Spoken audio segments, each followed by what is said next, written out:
পঞ্চদশ দিন। পঞ্চদশ দিনে দ্রোণের পরাক্রমে অগণিত পাণ্ডব সৈন্য নিহত হতে লাগলো। তখন কৃষ্ণ অর্জুনকে বললেন, দ্রোণ অবদ্ধ, তিনি যদি অস্ত্রত্যাগ না করেন তবে কেউ তাকে বধ করতে পারবে না। তাই পাণ্ডবগণ কৃষ্ণের পরামর্শে কৌশলের আশ্রয় নিল। ভীম মালবরাজ ইন্দ্রবর্মার অশ্বত্থামা নামের এক হস্তি বধ করে দ্রোণকে গিয়ে বললেন, অশ্বত্থামা হত হয়েছেন। দ্রোণ বিশ্বাস করলেন না, কারণ তার পুত্র অশ্বত্থামা অজেয় এবং অমর। তখন উপায় না দেখে কৃষ্ণের পরামর্শে যুধিষ্ঠির দ্রোণের নিকট গিয়ে বললেন, অশ্বত্থামা হত, অর্থাৎ অশ্বত্থামা হত হয়েছেন। তারপর আস্তে আস্তে বললেন, ইতি গজ, অর্থাৎ এই নামের একটি হস্তি মারা গেছে। যে যুধিষ্ঠির রথ সবসময় ভূমি থেকে 4 আঙুল উপরে থাকতো, মিথ্যা বলায় তার রথ তখন ভূমি স্পর্শ করলো। দ্রোণ জানতেন যুধিষ্ঠির কখনো মিথ্যা বলেন না, তাই তিনি তার কথা বিশ্বাস করে পুত্র শোকে মুহ্যমান হলেন এবং অস্ত্র ত্যাগ করলেন। তখন ধৃষ্টদ্যুম্ন তার মুণ্ডচ্ছেদন করলে তার মৃতদেহ থেকে দিব্যজ্যোতি নির্গত হয়ে ব্রহ্মলোকের পথে চলে গেল। দ্রোণ অকারণে ব্রহ্মাস্ত্র প্রয়োগ করে অসংখ্য পাণ্ডব সৈন্য নিহত করেছিলেন, যার ফলস্বরূপ তাকে এভাবে প্রাণ বিসর্জন দিতে হলো। 16 দিনের মাথায় কুরুক্ষেত্রের যুদ্ধে দ্রোণ নিহত হবার পর অশ্বত্থামা ক্রোধান্বিত হয়ে পাণ্ডবগণের দিকে নারায়ণাস্ত্র প্রয়োগ করে, কিন্তু কৃষ্ণের শেখানো কৌশল অবলম্বন করে পাণ্ডবরা নারায়ণাস্ত্র থেকে নিবৃত হয় এবং অশ্বত্থামা বহু পাণ্ডব সেনা ধ্বংস করতে শুরু করে। সে জানতে পারে যে তার পিতাকে কৌশলে মারা হয়েছে, মিথ্যা বলে মারা হয়েছে। তাই সে প্রতিজ্ঞা করে পাণ্ডব এবং কৌরবদের কোনো বংশকেই সে জীবিত থাকতে দেবে না, সম্পূর্ণ নির্বংশ করে দেবে। সপ্তদশ দিন। কুরুক্ষেত্রের 17 দিনে কৌরবরা কর্ণকে সেনাপতি করে যুদ্ধ শুরু করলেন। ওই দিন পাণ্ডবরা অশ্বত্থামা ও দুঃশাসন সহ বহু কৌরব সৈন্য বধ করলেন। এই দিন ভীম দুঃশাসনকে বধ করে তার প্রতিজ্ঞা পূর্ণ করল। ভীম দ্রৌপদীর বস্ত্রহরণের দিনে প্রতিজ্ঞা করেছিলেন দুঃশাসনের বুকের রক্ত দিয়ে পাঞ্চালী অর্থাৎ দ্রৌপদীকে স্নান করাবেন। ভীম এই সপ্তদশ দিনে তার প্রতিজ্ঞা পূর্ণ করেছিল। এই দিন ভীম দুর্যোধনের 11 ভ্রাতাকে হত্যা করেন। এই দিন অর্জুন ও কর্ণের মধ্যেও তুমুল যুদ্ধ আরম্ভ হয়। যুদ্ধের এক পর্যায়ে কর্ণের রথের চাকা ভূমিতে বসে যায়। তারপরও কর্ণ যুদ্ধ চালিয়ে যান। কর্ণ এক ভয়ঙ্কর বাণে অর্জুনের বাহু বিদ্ধ করায় অর্জুন সংজ্ঞাহীন হয়ে পড়েন। এই সুযোগে কর্ণ রথের চাকা 2 হাত দিয়ে তুলবার চেষ্টা করেন। তখন অর্জুন সংজ্ঞা ফিরে পেয়ে কর্ণের উদ্দেশ্যে অঞ্জলিক বাণ নিক্ষেপ করলে কর্ণের মস্তক ছেদিত হয়। তখন কর্ণের দেহ থেকে একটি তেজ নিঃসরণ হয় এবং তা আকাশে উঠে সূর্যমণ্ডলে প্রবেশ করে। 18তম দিন। এই দিন শল্যকে সেনাপতি করে কৌরবরা যুদ্ধ আরম্ভ করলেন। যুধিষ্ঠিরের নিক্ষেপ করা শক্তি অস্ত্রে শল্য নিহত হলেন এবং ধৃষ্টদ্যুম্ন কর্তৃক ভল্লের আঘাতে শাল্ব নিহত হলেন। সহদেব শকুনি ও তার পুত্র উলুককে হত্যা করলেন।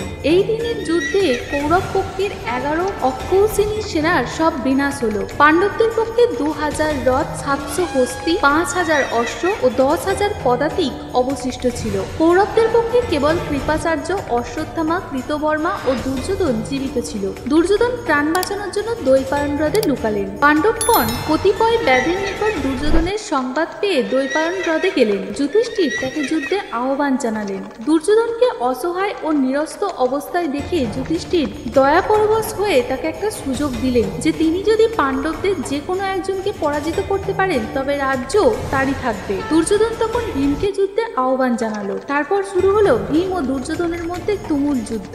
দুর্যোধনকে ন্যায়সঙ্গতভাবে গদাযুদ্ধে পরাজিত করা দুঃসাধ্য ছিল।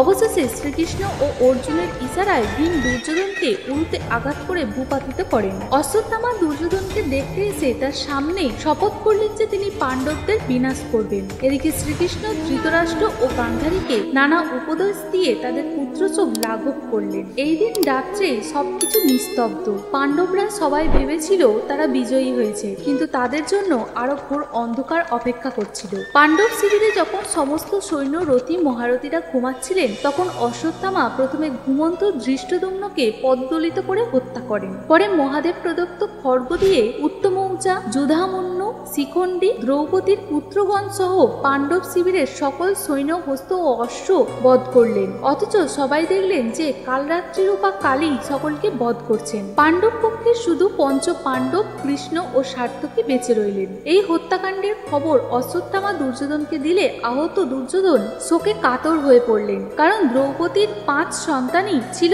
তাদের বংশের একমাত্র বংশধর। সে আফসোস করতে লাগলো যে সে পাপ করেছে, তাই তার বংশ সম্পূর্ণ সম্পূর্ণভাবে নির্মূল হয়ে গেল। এরপর দুর্যোধন মৃত্যুবরণ করলেন। অশ্বত্থামাকে হত্যার উদ্দেশ্যে ভীম, অর্জুন, শ্রীকৃষ্ণ ও যুধিষ্ঠির তার কাছে এলে সে দ্রোণ প্রদত্ত ব্রহ্মশিরাস্ত্র অস্ত্র নিক্ষেপ করেন। অর্জুনও আত্মরক্ষার্থে ব্রহ্মশিরাস্ত্র অস্ত্র নিক্ষেপ করেছিল।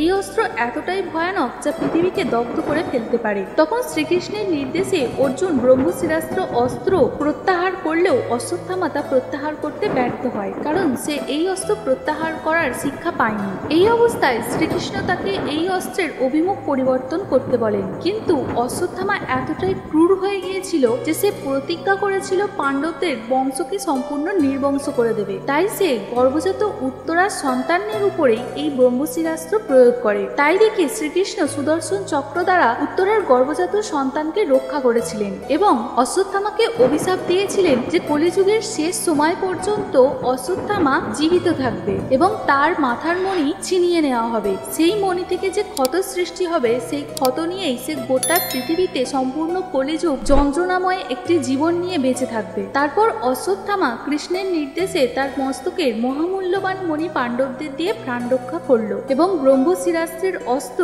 এইভাবে মহাভারতের 18 দিন যুদ্ধ সমাপ্ত হয়। ভিডিওটি ভালো লাগলে লাইক করুন, শেয়ার করুন, সাবস্ক্রাইব করুন আর আমাদের চ্যানেলকে সাপোর্ট করুন, যাতে এরকম ভিডিও আমরা আরো অনেক আনতে পারি।